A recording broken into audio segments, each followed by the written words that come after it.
Seeing that we are at 12:01 and already have a number of participants in here. So I think in the interest of time and knowing what fantastic panelists and a host and Zach we have, we should go ahead and get started here if that's all right with you guys. It is truly my honor to introduce Zoe Clark, who's so smart that they actually created a position for her at NPR and is the political director right there. I think we are in for a real treat right here. And then also joined by the veteran Rick Pluta, reporter extraordinaire, and also my very, very good friend. And I am very, very much looking forward to this panel right here. Once again, led by Zach Gorchow, who needs no introduction right here, but I'll let you all know he is the president of Gongwer, and also a very, very good friend, as well as Zoe. But I think it's a really, really exciting one. Rick has reached veteran status now before his name. That is making me. I thought all day about using that term veteran right there, and it just kept coming back to me. So I had to go with it right there. It's sick. But, well, you know what? I mean, coming from a veteran staffer and lobbyist, I accept it with honor. Game knows game, Rick, right? So I mean, the great thing now is, we have a lot of answers. So this is going to be one part looking ahead and one part perhaps autopsy of what we just witnessed right there. And I'm going to turn it over to the experts on the screen right here. And once again, just thank everyone for joining us on behalf of Kelly Cawthorn. And I'll turn it over to Zach. And thanks very much, everyone. Thanks a lot, Rob. Thanks to everyone for joining us today. Joined by just two great friends and guests on this. I think we're going to have a good time talking about the election and what's to come. I want to thank Kelly Cawthorn for co-hosting these series of webinars with Gongwer News Service. Really glad to work with them on this. So beyond their amazing roles in the NPR firmament, as we might say, Zoe and Rick have just a great podcast called It's Just Politics that I hope you're all familiar with. It comes out on Wednesdays on all podcast platforms. You can also hear it on all of the Michigan public stations on your air. And I really do recommend that to you all, to put that on your subscribe list and listen to it. Also want to remind folks, I think you all know, we throw this open to questions, so that little handy Q&A widget there at the bottom, please do fire in some questions there. I'll get to them, as I notice them as real time as possible. So I think let's just start this out with, what surprised you guys in the election?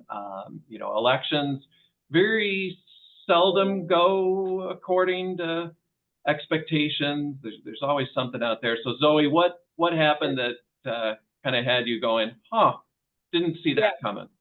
I think the thing that I'm still grappling with, reckoning with, is this idea that for as long as I have looked at Michigan politics, which is like, half the time as Rick, or I should say, 1/10 of the time as Rick, half the time as Zach. High turnout has always portend wins for Democrats in Michigan, right? Like the more folks who turn out, Democrats tend to do better, has always sort of been the political axiom. And man, that just was turned on its head this election cycle. The highest turnout that we have ever seen in Michigan, more than 5.5 million voters, 79% of registered voters, and at least at the very top of the ticket, right, Donald Trump won. And so I'm fascinated by having these conversations with those sort of in the know, right? Like, what is this now? What are the consequences now going to be vis-a-vis like making it easier to vote, right? Because again, Democrats have sort of always in theory been the party of like making it easier, making it more accessible. Republicans sort of more about security, right? But when we think about low propensity voters and turnout, this has really changed. So, I mean, I know we'll dig into like how Slotkin won, but Trump won and all those things. But I think that's the thing, just like with the Michigan politics, that I'm just fascinated by right now. So what about it, Rick? You've seen a few of these elections. What surprised you?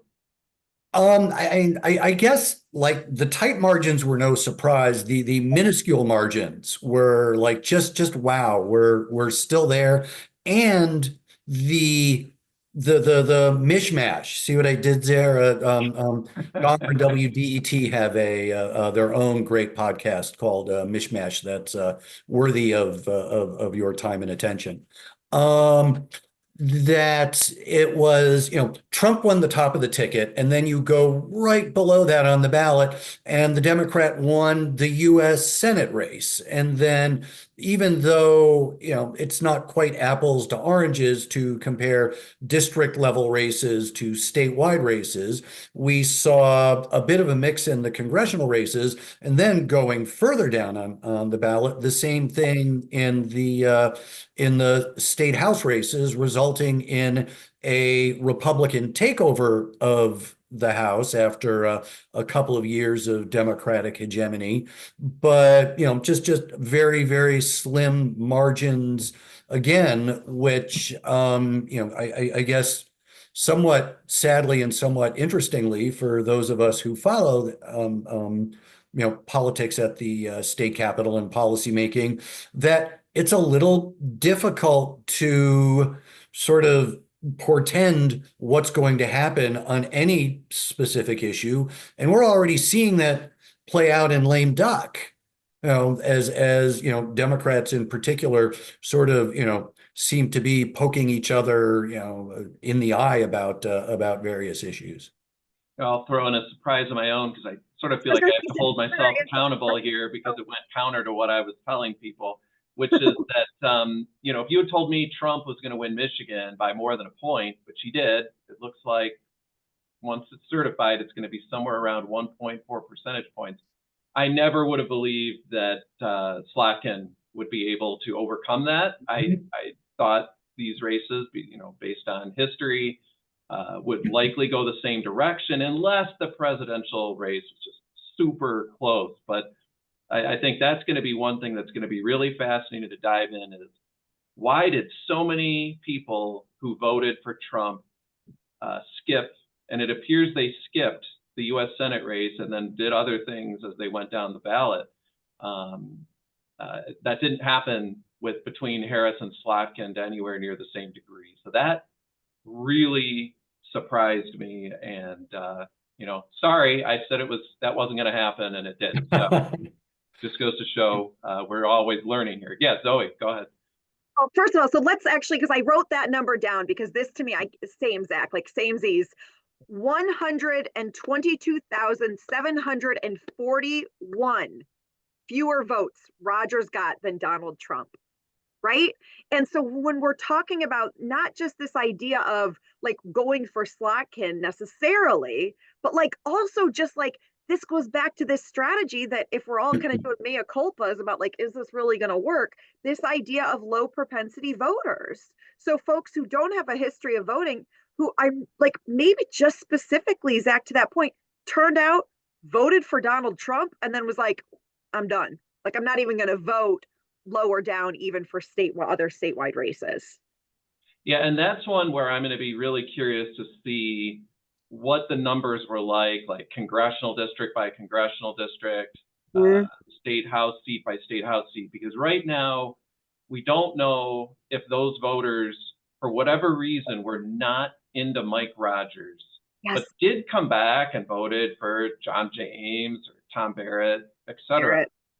We just don't know yet, but it's going to be something that I know everyone is looking at really, really closely. And I'm curious for both of you, is there a result that you think that first the Democrats are just going to look at and they are just going to be tearing their hair out for a couple of years? Like, how did we let this happen? And then same thing for the Republicans. Rick, what do you think? What's the tear your hair out result for each side?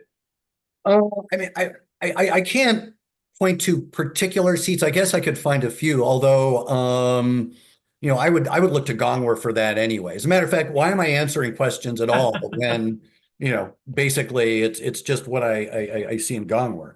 Um, I think probably the State House would kind of have to be the one, that there were enough close races that you kind of see it going either way.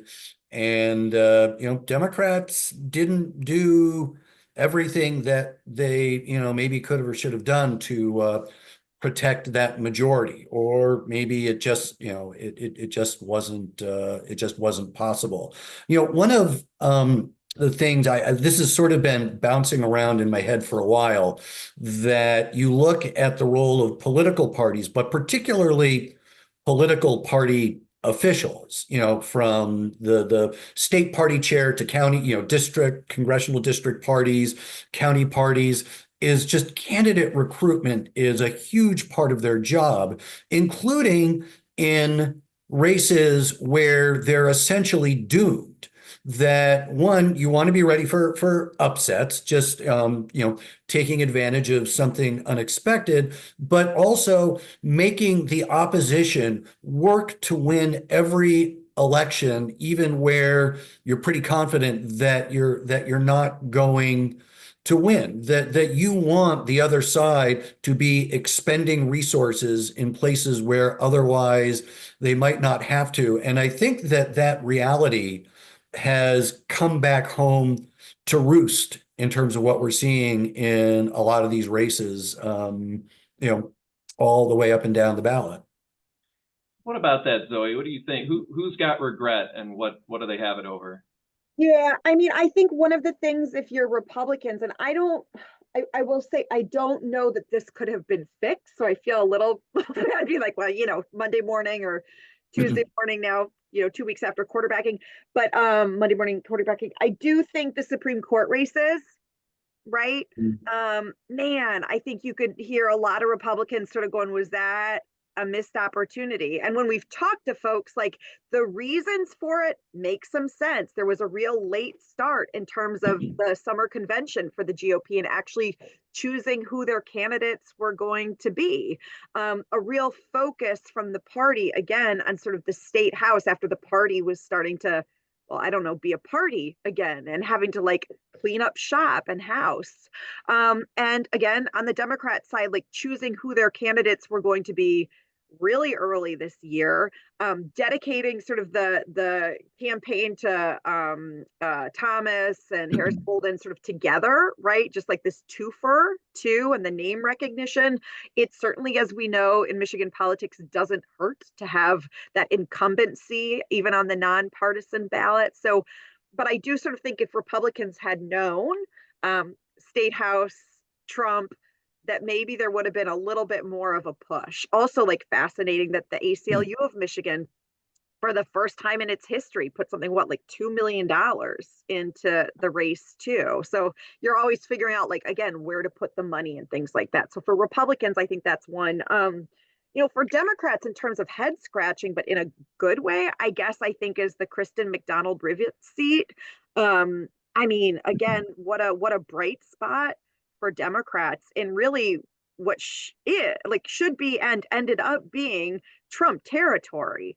Chad Livengood and I moderated that debate between Paul Young and McDonald-Rivet, and it was feisty. Like, I have never moderated a debate where the audience was that loud and that vocal. And I talked to a political science professor there at Saginaw Valley 4 days before the election, the Friday before the election, because Saginaw County is like, a swing county in a swing state, right? And went for Joe Biden by 300 votes, the entire county to Joe Biden by 300 votes 4 years ago. So it's a real bellwether. And I asked the professor who knows the county really well, what do you think? And he said, I think it's going to go for Trump. This was the Friday before the election. And, it reminds me a little of, like, Slotkin, right? Just for Kristen McDonald-Rivet winning these Republican leaning districts. And so then we talked to her and, like, what did you do? And her message, again, not shocking, I think, to any of us here, is the economy, the economy, the economy, right? That's what she talked about as a Democrat. Yeah, I mean, I get, I watched a lot of ads this year, particularly for the State House. Yeah. And, that's going to be a painful autopsy, I think, for them. When they look at the millions upon millions they spent almost entirely on abortion messaging. And they could look back at Alyssa Slotkin and Kristen McDonald-Rivet, who, yes, abortion issue was used quite significantly, but they had a lot of other messages. And what was, McDonald-Rivet's and Slotkin's closing message? It was basically economy, I'm on your side. And that's not what the State House Democrats were rolling with. And they kind of got it handed to them, honestly. Yeah. It was kind of amazing. And this maybe I just answered my own question here, but blunder. Who screwed up? Like, if you can think of like a real blunder in this election, what would that be? That's so mean. I mean, okay, let's, again, if we're just going back to like the data points, like what did the Rogers campaign do wrong to not get those Trump coattails? But it's also like, my God, they got the Trump endorsement, right? I mean, Rogers was next to Trump at nearly every single time he was in Michigan, which was all of the time, it's just, talking about wanting to look into the data and better understand, but there just is some sort of disconnect there. Or is it simply that Trump, it's not always transferable, as we saw 2 years ago with Tudor Dixon? I mean, what do we know about sort of the Trump coattails in Michigan? I think is what I'm still trying to figure out. But going back to the Rogers, I mean, that's the one where 122,000 votes. Oof. It's fun. Sorry, Rick. I just wanted to add in there, like the day or two before, like Rogers' last ad or one of his very last ads was all like, Trump needs Mike Rogers. I don't remember the exact message, but it was totally tying the two of them together. And I remember thinking like, wow, what's going on there? That seems like an unusual message. But hey, guess what? The political professionals were right. They clearly saw there was a problem, that they didn't have all the Trump people in there. And that was really interesting to see how that played out. Sorry, Rick, go ahead. I was going to say, I don't think that we cannot mention the recovery of the Republican Party as an institution in Michigan, where in the very recent past, it was just dusty, smoking rubble. And, I mean, Pete Hoekstra really came in and, did a good job of rebuilding and rebuilding quickly. One of the things that struck me was the really effective job of the Republican messaging that almost found a way to link Democratic and progressive efforts to make the campaign about abortion rights, linking that to sort of this elitist worldview that ignored other realities in people's lives. And I mean, it reminds me a little bit of going back to, the 1980s and the 1990s when the anti-abortion movement, the anti-abortion rights movement was just so effective in going out and using ballot proposals to not just enact policy, but also to organize voters. And Democrats sort of thought that they inversely had that in the bag as a result of the abortion rights ballot proposals. And it just turned out to, not be the case at all. I think one of the things too is anecdotally, when you heard from voters who came out, right, and voted to add reproductive freedom into the state constitution, there's some voters that simply didn't understand the message that abortion was on the ballot. I mean, not literally on the ballot, but for a lot of folks feeling like, didn't we settle this 2 years ago? And it's hard to, in 8 seconds, which we sort of know the attention span, explain, well, right, like in the state constitution it is, but if there was a national abortion ban, and if Donald Trump and the, US House and the US Senate, like that's a complicated thing. And so, um, I also think it's interesting this sort of like, did Democrats almost do too well in 22, right? Like had it been a closer election, would there not have been this sense that the be all end all message would be able to last for another cycle, for another 2 years, had it been a little closer? The other thing I'm thinking a lot about too is just like, this was the first presidential election in years in Michigan, or statewide election, where we didn't have any like really important, we didn't have any statewide ballot questions, but also ones of like real importance. And when you consider like how many elections recently, when we're talking about abortion, when we're talking about gerrymandering, right, redistricting, like these were huge ballot questions that also turned out voters. And I also just wonder if Democrats aren't wondering, was there a missed opportunity there to get folks out? But then I play devil's advocate to my own thinking, which is, yeah, but we saw 79% turnout. And it wasn't just that some Democratic voters stayed home. They actually, maybe they weren't Democratic voters, but these sort of undecideds, the middle, actually went for Trump.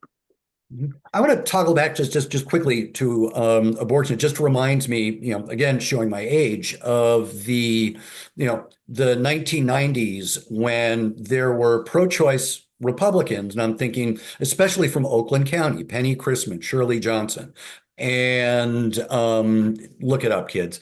And they were very frustrated that the Michigan Republican Party and the Republican caucuses in the House and the Senate weren't more pro-choice, but because of Roe versus Wade, that it was just hard to make that appeal on that particular issue to pro-choice voters because they already considered abortion rights protected.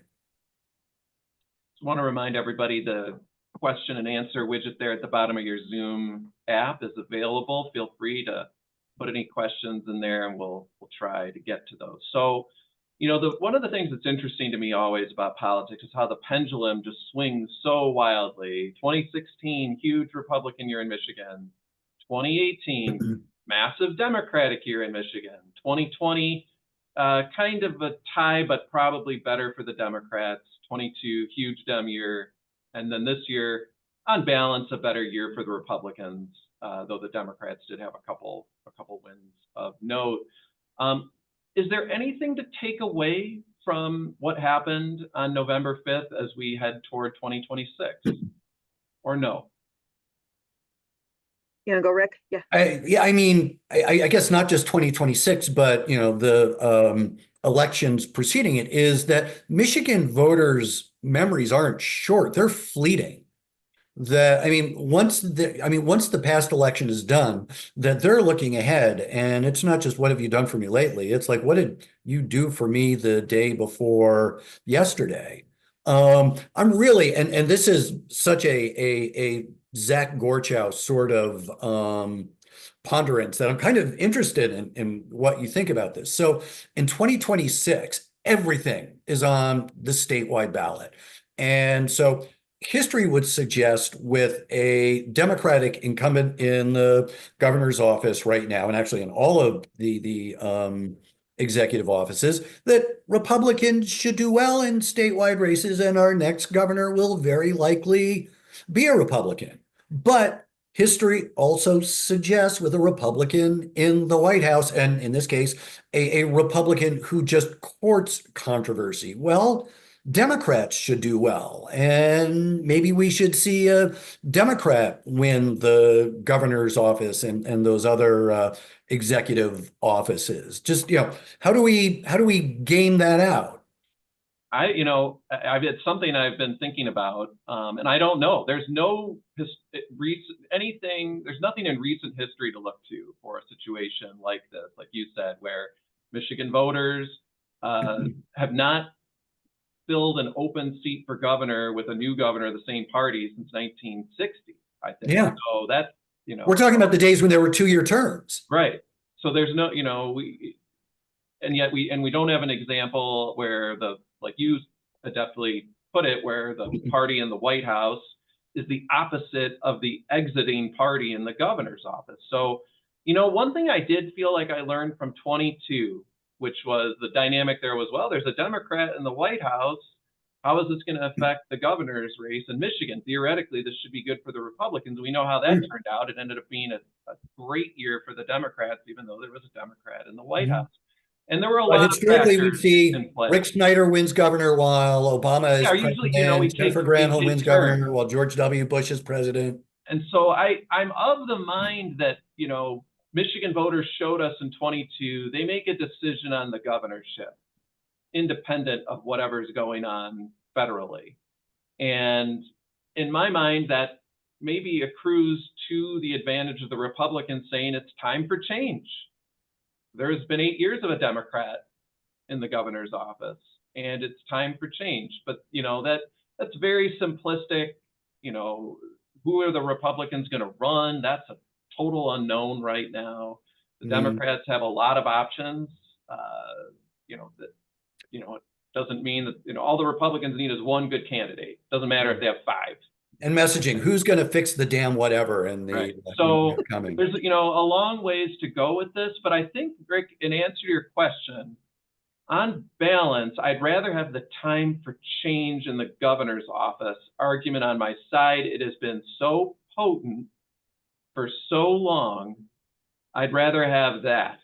But that's a great, I think, entry point here. So Zoe, we'll go to this for you. 2026, we're already getting a taste of it. Mike Duggan announces he's not running for re-election as mayor. Says he'll have an announcement on what he's going to do in a couple weeks or a couple months. Yeah. What do you think? What's happening in the governor's race already? Well, I mean, he's in, right? He's not in, but he's in. So, you're looking on the Democratic side at what is going to be a fascinating primary, unless one of these candidates can sop up the money game quick. But you're talking Jocelyn Benson, you're talking Duggan, you're possibly talking Garland Gilchrist, although I keep hearing back and forth on that one. And then Detroit mayor. Oh no, he doesn't want Detroit mayor. There's the Pete Buttigieg factor, which is another one that I just find fascinating. You've got the sheriff from Flint. There's always the Mark Hackel name that's out there. What's Mark Hackel? Always. And then on the Republican side, Lisa McClain's name has been out there, but of course she just took a leadership role in the U.S. House. So does she end up liking that? John James, Eric Nesbitt. And then we're hearing about some of the sort of also rans from 2 years ago, Tudor Dixon, Perry Johnson, Kevin Rinke. I could go on and on, but I think— Can I just make this prediction? Perry Johnson will run for something. Gary Peters is up for election. Gary Peters, yeah. Republicans will be looking for someone there. So we are getting a slew of questions in now from our fine audience members. So let's hit a couple of these. And I know I'm seeing a lot about people asking what's coming up in lame duck. We are going to hit that. Don't worry, that's upcoming. So stay patient with us there. Question from one of the audience members. The Biden administration seemed to be very supportive of issues that could be seen as under a broad diversity, equity, and inclusion umbrella. Why did support for Trump and the Republicans rise among certain groups of people of color, even as the Democrats, have made a big deal about DEI? Zoe, you want to hit that one first, please? Yeah. I think it's a question that everyone is trying to better understand. I think I want to name, because I too have been trying to understand this, that when I talk to people, we have to remember groups aren't monoliths, right? So when we talk about the female vote, we would never just say the female vote. Some people do. But I think when we talk about sort of Black men, Latino men, we need to be careful that nobody is a monolith. And we saw that particularly with the Arab American vote here in Michigan. But one of the things that the Trump campaign really did is this is where they tried to make inroads. And this is where this strategy of going on sort of male-dominated podcasts, meeting low propensity voters where they were, was really, really impactful. We still need to remember that Black men still overwhelmingly voted for Kamala Harris, but Donald Trump lost less by a lot of these different groups. And I think we're trying to understand what this is. And when you do some of that, looking at some of the exit polls, some of it has to do with just simply the economy and the price of things. Some of it actually, when you're talking about immigration, has to do with folks who maybe spend a much longer time going through the process of becoming citizens or coming here saying, it's not fair, right? Like other people need to kind of go through the work that I did. But again, these are just a few of the answers of many that you're going to get when you talk to thousands of people. The other thing, and maybe I'm going to get a little bit on a soapbox here, we cannot discount the impact that misinformation and a non-echo chamber and mainstream media and social media and influencers had on this election. Harris won voters who consume, quote, a lot of news by 6 points. She lost voters who consume no political news by 19 points, right? So there are voters who are out there voting who are not consuming political news or news of At least the way that we think of it. Or at all, and instead are consuming social media and TikTok. And Pew actually showed that 1/5 of adults, so 1 in 5 adults, regularly get their news. Again, we're using news broadly from influencers. That figure jumps to 40% when you're talking to 18 to 29-year-olds. And actually, this whole idea that social media influencers are more liberal or that they muzzle conservative voices just isn't accurate. Let's see, 27% explicitly identifying as Republican or pro-Trump influencers, 21% who identify as liberal. So, we have to talk about this idea that we're not all getting the same information that's out there. And that is, I think, starting to really skew some of these results. And it's something that Democrats are thinking and talking a lot about. Do we need our own Joe Rogan? I mean, that's a whole nother conversation for another time. But how do you get your beliefs out there? Because the fact is, actually, a lot of the things we know that the Harris campaign was pushing for and wanting to talk about would actually likely benefit the groups of people who were voting against it. So more questions continue to pour in. So I'm just going to keep flying through some of these. And Can I make a point about one of those things? But I mean, one of the things that really saw make a difference in this campaign was, this micro messaging, finding specific groups of people and finding ways to reach out to them on social media or whatever. And that was really effective. And I mean, even though it was already mentioned that one of the catchphrases of this election cycle was lose by less. Go to voters, go where voters you're not going to win over in big numbers, but getting more of them to vote for you or getting more of them to decide that they don't want to vote, at least in a particular race, made a big difference in this cycle. Well, yeah, and you all had just to plug, it's just politics again, you just had Vance Patrick, the chair of the Oakland County Republican Party on, and that was their whole mantra. Was no, we're not Republicans, Trump, we're not going to win Oakland County. We understand that, but we can't lose it by whatever it was, 14, 15 points again, like we did in 2020 or 20 plus in 22. And they cut the margin down to 12, 11 points, whatever it was. Yeah. And that was a huge piece of the puzzle for Trump in winning Michigan. So this next question I really like because, well, one, it's a good question. Two, it may tie into a little bit about ballot proposals for 26, like you were saying. Yeah. This questioner wants to know if there's any room for moderates to win a primary anymore. Will this election change that dynamic? And I'll just sort of dribble out there. There's a group out there looking at ranked choice voting as a ballot proposal for 26. So, Zoe, what you want to have at that one first? Yeah, interestingly enough, we should note this is Katie Fahey, who behind the 2018, of course, Voters Not Politicians, who infamously sort of helped to change the way that Michigan draws its maps, both congressional districts and state and Senate districts. So yeah, I mean, going back to this question of ballot initiatives and what we could see, I don't know that ballot initiative is going to make it on. It would certainly change a lot of things. I guess what I'll say about, can moderates ever get through primaries again? I mean, my Overton window of what it means to be a moderate has shifted so much over just even the past couple weeks. Like, it's hard for me to consider what a moderate even is anymore.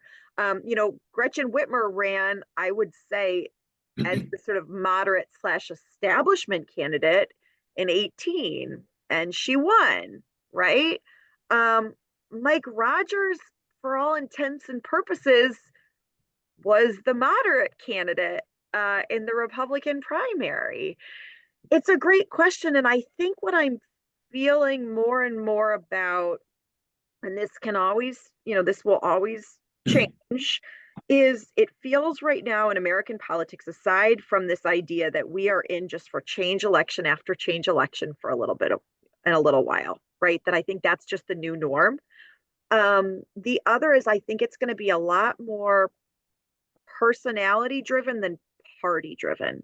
And I'm just feeling like what we're going to start seeing more of again is this sort of idea of ticket splitting. Like, when you consider what this thing that AOC did, like I think it was last week, where she put up and got like a lot of voices back, people who voted for both Donald Trump and AOC. I mean, what? But it's again these sort of candidate focused, personality focused candidates. So I don't know. I'm thinking a lot about that. But can moderates still get through the primary? Yes, I think it's less about views and it feels more about money, endorsements right now, and the kind of establishment bona fides that they have. Is there room for moderates to win any primaries? Well, first of all, how many people are running in that primary? And what messaging lane are they in? Because that'll make a huge difference. And the other thing is, which both Zoe and Zach alluded to, is, well, what is a moderate? I mean, for the longest time, abortion was the litmus test for moderation in the political parties. If you were a Democrat in favor of some abortion restrictions, which was a thing in Macomb County, then you were counted as a moderate Democrat. If you were a Republican who was in favor of abortion rights, well, that put you in the camp of the, of the Bill Milliken type moderate Democrats. And I'm sorry, I'm not trying to sound like a geezer. So, I mean, what are you looking for as your definition of a moderate in this particular environment? I don't know what you would use to create a moderate caucus in either the Republican or the Democratic coalitions. One thought I had after it was Slacken defeated Rogers was, is this the last gasp of that kind of old school Chamber of Commerce wing of Michigan Republicanism, which Mike Rogers was certainly a member of? But when you see how Republicans did pretty well, and it's, obviously there's only one Trump, but it did make me wonder if that's the last gasp, and we're going to see more like Trumpier types, or people who are going to run who have much more of that background. But Zach, I mean, I was thinking of, you saw that a coalition led by former Governor Rick Snyder, business people, trying to establish exactly that sort of Republican majority in the in the state house. I mean, there's clearly a movement to. I think that Democrats are still sorting this out as well, although and different issues. That, I mean, it doesn't sound to me like Chamber of Commerce Republicans are giving up on the Republican Party at this point. No, I'm talking about the statewide races, though. I think it's going to be a lot tougher. I mean, at like that micro level, state house, you can still get, like somebody like a Mark Tisdale, Donnie Steele, for sure, through into a race and elected. But I do wonder what, hey, I could be wrong. Well, who's going to fund that campaign? Perry Johnson. No, I don't know. So before we need to close the book on the election, because I do want to leave time to talk about lame duck in 2025. But there was one other election question I want to get to. Apologies, because I know we're not going to get to a bunch of these. But someone asked, do we know what impact previously undecided voters had in the election outcome? And I think this one's really interesting because our public pollsters down the stretch of the election were saying the undecideds are tilt Democratic voters, which means they were either totally wrong about who these undecided voters were, or these undecideds just flat out did not show up. I don't know that we'll ever know the answer. But Rick, what do you think? I mean, what you just said. I mean, there are just so many things. I'd like to pretend that I know something about that, but I don't. I think that anyone who says they do is either misguided or lying. That it's one of those things that we're still sorting out. Yeah, this is the third election, though, in a row, presidential election, where polls have still underestimated Donald Trump's support. Yeah. Right? Like, so that much we know. So if you take it from there, that we know that continues to happen. The other thing is late breaking, like we all sort of got this, I think, gut feeling, which was wrong, that after the Madison Square Garden, kind of just like, well, whatever you want to call it, rally, that Trump was like, that had gone too far, right? Like we continue with Donald Trump, like this is the time that finally this has gone too far. And that there was this sense like, oh, things are breaking in this certain way. But when you actually look at the exit poll and you talk to people and you say you weren't ready to make your decision until day of, and there are actually tons of Americans that do that do not know, walk into the poll, the thing in the end that drove their decision was not abortion. It was not the question of democracy. It was just day-to-day price of things, right? It was inflation. And so again, I want to just like question, is it that they in the end went for Donald Trump, or in the end, did they vote for what they thought was their own self-interest, which is this sort of change election? And when you consider that it had been, 35 years since a vice president took over, after the sitting party of the same president, and that Joe Biden was just like historically underwater, an unpopular president. The results aren't actually all that shocking. And in Michigan, and I would actually like to put this as a question to Zach and Zoe, which is we've got these, this is the first presidential election where we had all of these new forms of voting. And so if you're going to do polling, you've got to figure out who your voter pool is, because you're trying to help inform people about the forces driving an election. And one of the biggest one is who participates. And so now we've got people voting earlier than ever, that there are more ways to vote. Like, how much does that upset the prediction market? All right, let's pivot it back to the Capitol. Lame duck session kind of got underway last week. I'm going to really tee up a softball here. How are the House Democrats doing as lame duck gets started? Whoever wants to jump in first. Zoe's face says it all. Why don't you go ahead, Zoe? Look, I mean, I think Zach, you're talking about Zach's Saturday weekenders are like the must read, just so that everyone knows. Zach just writes these just delicious Saturday morning reads that everyone should be imbibing with their Saturday morning coffee. And I mean, you made this great point that I think you clarified it. What everybody is thinking is there are a number of things right now that are really holding Democrats back from making this a successful, at least in the terms of Democratic minded folks, right? One is just this very slim minority that they're a majority that they have right now. And that has led to some severe issues of not being able to get enough people, enough butts in seats to vote. Plain and simple. The second is the idea of like, what policies can Democrats decide to get around and vote for and be on the same page?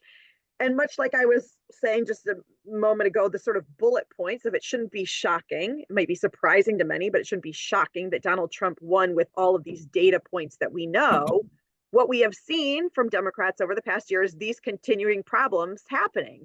Jordan Hermany at Bridge sat down and did the numbers, and this Democratic legislature this past year has met the fewest number of times since Whitmer took office in 2019. And they have a trifecta. So I think there's a lot going on right now that Democrats are trying to sort out, but it's not just happening now during lame duck. It's really been happening all year. It's now just coming to this big precipice because they lost the election and they only now have so much time to pass what they want to pass. So Rick, what do you think they could get done for ending for the year? What is out there that they can, is relatively low-hanging fruit to get 56 votes in the House on? I am trying to find my. Well, you're looking for your list. I can just because we were just talking. I mean, we've got. I mean, the big thing, right, is like what's going to be done about tipped wage. Mm-hmm. That seems like it should be low-hanging fruit. But then Democrats could come back and be like, yeah, Republicans want this too. Why should we give them anything now instead of waiting to give them some of our votes next year? We saw some movement in like polling safety and data centers. We're talking about polluter pay, right? But again, if you can't get everyone, let alone on the same page, let alone in the same building at the same time, it doesn't seem like they're doing that great of a job even being able to prioritize what they want to get done. Now, there's some people on this call who I would love to be able to make, part of this panel, Jason Morgan, and tell me what's really going on. But from the outside, that's what it just simply looks like. Polling safety is on my list. The governor might be able to put enough muscle behind incentives to get that to her desk. Might, but I mean, the list of, anything is accomplishable, I guess, in lame duck or almost anything. But I think the list where you can get enough votes of either a Democratic majority or more likely some kind of deal making, maybe with with Republicans who are on their way out, is pretty small. And Zach, you've sat through enough lame ducks to know that it's not at all unusual for at some point the majority party just to go, this was our list. This is our list of what we got done. And we're going home for the holidays. Which is a dramatic difference from, 6 years ago in 2018, where, Republicans passed something like more than 300 bills. Yeah.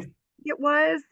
And I think Eric Nesbitt, I think the correct term is trolling, tweeted, I think it was last week, Whitmer, when she was the governor-elect Whitmer in 2018, saying like nothing good happens in lame duck. There's no accountability in lame duck, and pushing that. And the fact is, Republicans may somewhat get their wish of not a lot happening, or maybe there's this hunting break, and then there's Thanksgiving, and something changes, and there's, as we've all been using all year, this vibe shift.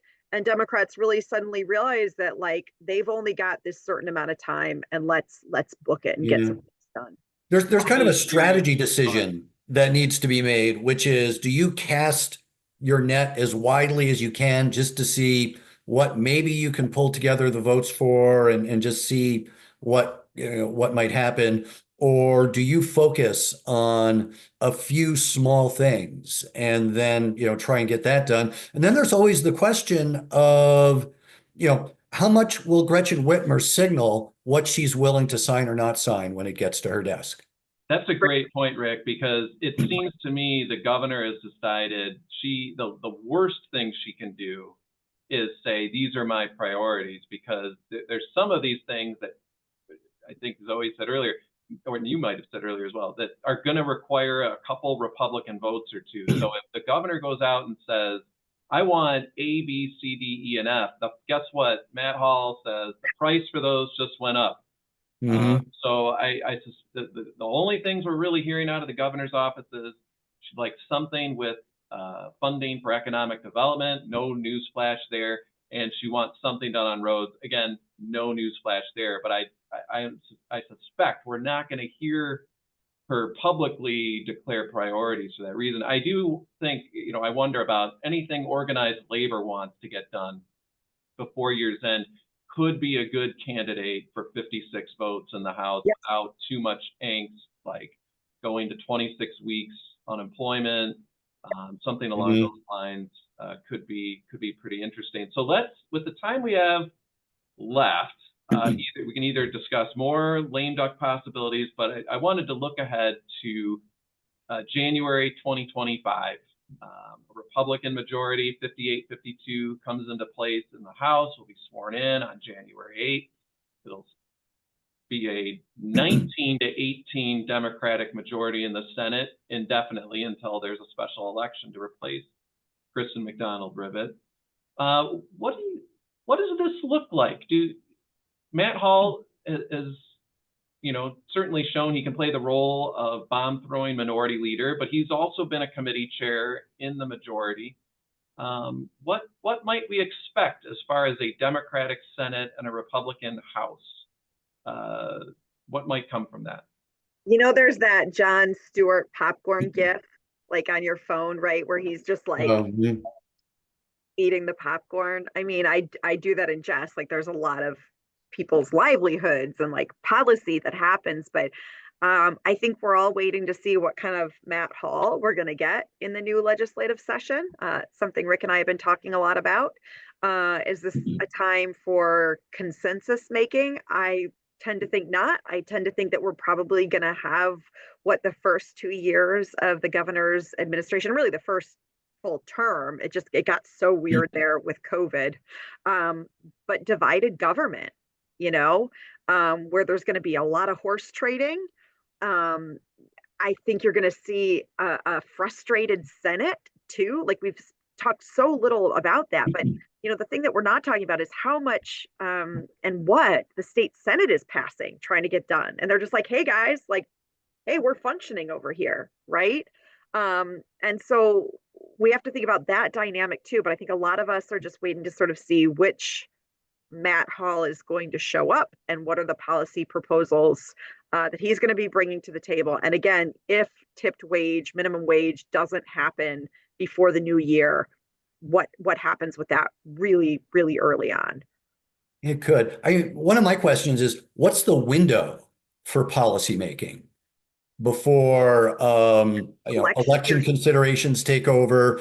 Who is running for what, and how is that going to play into the agendas of all the different caucuses? Because, I mean, those are sort of the X factors that are going to play just a huge role in what happens. And I would imagine that a lot of the people who are in on the Zoom might have some insights on that. And my email is rickp@nprn.org. And I do protect my sources.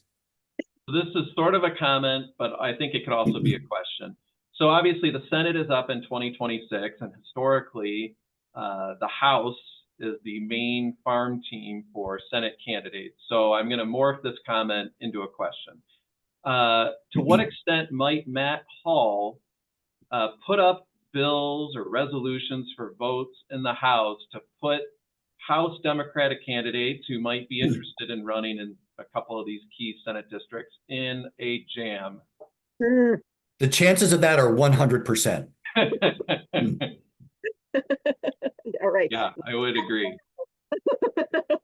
Well, yeah, look, yes, it's something Republicans have been good at in the past, and I have no reason to think that there And won't. and Democrats are not impervious to the allure of that tactic either. That's true, although I feel like the past 2 years, when there's maybe even more of an opportunity, like I'm trying to now scratch my head and go through like, what are some of those ones that were put up just to make people take a tough vote that really had impact in the election? So let's close with the remaining time we have left with just like Governor Whitmer. It was probably, she wasn't on the ballot obviously, but probably the last time she had a kind of a poor election night like this would have been 2014 when she was Senate Minority Leader and her caucus lost a seat in the Senate when it didn't seem possible they could get any smaller. Where does she stand politically right now, and what do you think the next 2 years, her final 2 years as governor, look like for her? You each have a couple minutes to roll with this before we got to wrap it up. Not as good as the first 2 years. I mean, she's going to be looking at her options. She remains a very, very popular figure in the public at large and in the Democratic base. And I would imagine that both her and the people around her are looking at things, including, is there a path to the White House, despite the fact that she didn't have a great election 2024 in Michigan. Yeah, I mean, this is the thing that like all of us, this is the parlor game that all of us are talking about. Like, and this is a parlor game right now. What do the next 2 years look like? Because it's not just her agenda, like it's also to some respects her legacy as governor and whatever she does moving forward. I had initially thought the Michigan loss and the fact that she was co-chair, I mean, one of a number of co-chairs for the Biden-Harris campaign, might be unfavorable with this loss. But when you consider that Josh Shapiro, doesn't seem to be taking a lot of heat for Wisconsin, like I'm thinking less and less that the fact that this state and because again the popular vote went to Trump, like I think that impacts her less and her brand less personally than I had originally sort of assumed that a Trump win in Michigan would. But I think all of us were incredibly fascinated by her comments last week when she was asked how she plans to deal with the Trump administration. Because what we have known and what we have seen from this governor for the past few years is that woman from Michigan, his sort of bête noire, right? The I'll take on Trump. And that is not the Whitmer that we saw in her comment last week, right? Instead, it was like, I'm going to try to find policies that we can agree on. I'm going to try to, figure out how we can work together to help Michigan. That's what Debbie Dingell is saying. That's what Mike Duggan is saying. So I'll be really interested to see how long that lasts for versus Whitmer coming back and sort of being that fighter, that happy warrior that she's sort of character that she's taking. We're sort of seeing the practical centrist right now. Yeah. Well, I think we'll leave it there. It's 12:59, and just want to thank everybody for joining us today. Thank Zoe and Rick for being part of this. It was fun. I mentioned to the Kelly Cawthorn people, if you want to have a fun time, let's get Zoe and Rick on. So when they suggested, so glad now, right? Yeah, right. So hope everyone has a great day, and thanks again to Kelly Cawthorn for and thank you, Zach. You did just such a great job. Well, thank you. All right, everyone have a good afternoon.